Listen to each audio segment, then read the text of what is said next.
منگولیا کے سرد اور بے رحم میدان، جہاں دور دور تک برف ہوا کی سیٹی اور خاموشی بولتی ہے۔ اسی خاموشی میں ایک دن ایک بچہ پیدا ہوا، ایک ایسا بچہ جس کا نام آگے چل کر دنیا خوف، طاقت اور تاریخ کے ساتھ یاد کرے گی۔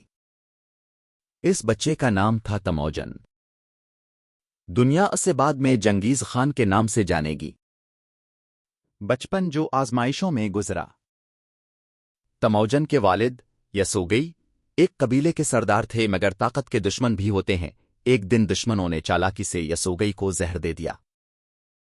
باپ کے مرنے کے بعد قبیلے نے تموجن کے خاندان کو چھوڑ دیا۔ نہ کھانا، نہ تحفظ، نہ عزت۔ ایک سرد رات تموجن کی ماں نے اپنے بچوں کو گلے لگایا اور کہا، اگر ہم زندہ رہے تو مضبوط بن کر رہیں گے۔ یہ الفاظ تموجن کے دل میں پتھر کی لکیر بن گئے۔ وہ بچہ جس کے پاس جوتے بھی نہیں تھے، وہ شکار سیکھنے لگا۔ وہ بچہ جسے لوگ حقیر سمجھتے تھے، وہ صبر سیکھنے لگا۔ اور وہ بچہ جسے کمزور کہا جاتا تھا، وہ بدلہ نہیں، طاقت کا خواب دیکھنے لگا۔ ایک دن تموجن کو اپنے ہی قبیلے کے لوگوں نے قید کر لیا۔ اسے لکڑی کے تختے میں باندھ دیا گیا جیسے جانور۔ مگر تموجن رویا نہیں۔ اس نے موقع دیکھا، صبر کیا اور ایک رات فرار ہو گیا۔ یہ اس کی زندگی کا پہلا بڑا سبق تھا۔ طاقت بازوؤں میں نہیں، دماغ میں ہوتی ہے۔ دوستی، وفاداری اور دھوکہ۔ جوانی میں تموجن کی دوستی جاموخا نامی نوجوان سے ہوئی۔ دونوں نے قسم کھائی کہ وہ بھائیوں کی طرح رہیں گے۔ مگر وقت بدلتا ہے اور طاقت انسان کو بدل دیتی ہے۔ جاموخا رئیس بننا چاہتا تھا اور تموجن عوام کا لیڈر۔ یہی فرق دشمنی بن گیا۔ جاموخا نے امیروں کو چنا، تموجن نے غریبوں، غلاموں اور مظلوموں کو۔ اور یہی فیصلہ تاریخ نے درست ثابت کیا۔ جنگیز خان کا جنم 1206 عیسوی میں منگول قبائل نے تموجن کو اپنا سردار مان لیا۔ اسی دن اسے لقب ملا، جنگیز خان، یعنی تمام انسانوں کا حاکم۔ یہ صرف لقب نہیں تھا، یہ اعلان تھا۔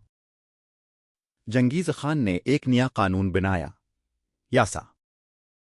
اس قانون میں سب برابر تھے، چاہے وہ سردار ہو یا عام سپاہی۔ چوری، جھوٹ اور غداری کی سزا سخت تھی، لیکن وفاداری کی قدر سب سے زیادہ۔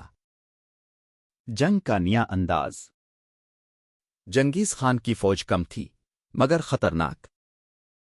وہ گھوڑوں پر بجلی کی طرح حملہ کرتے، تیروں کی بارش کرتے اور غائب ہو جاتے۔ دشمن سمجھ ہی نہیں پاتا کہ حملہ کہاں سے ہوا۔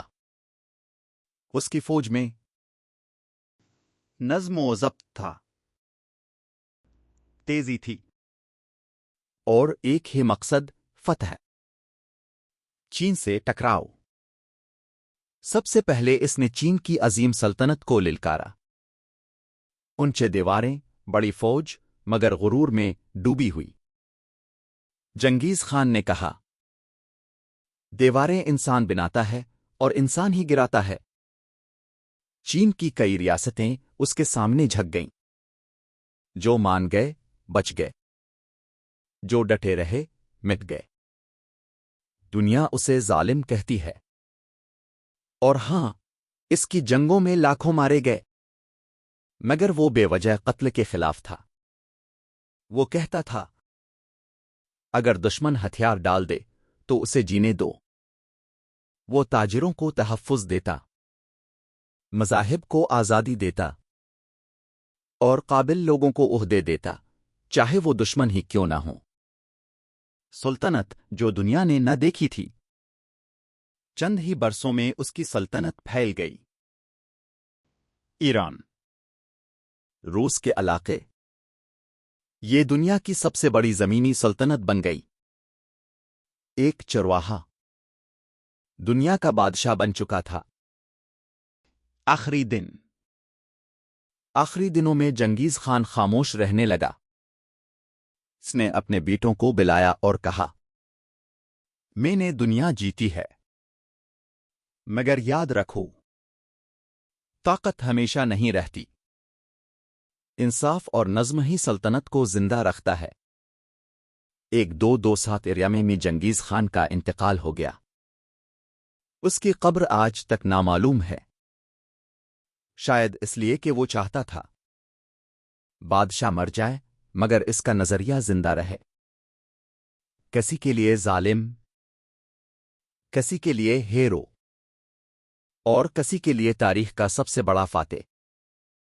مگر ایک بات طے ہے، اس نے دنیا کو بدل دیا۔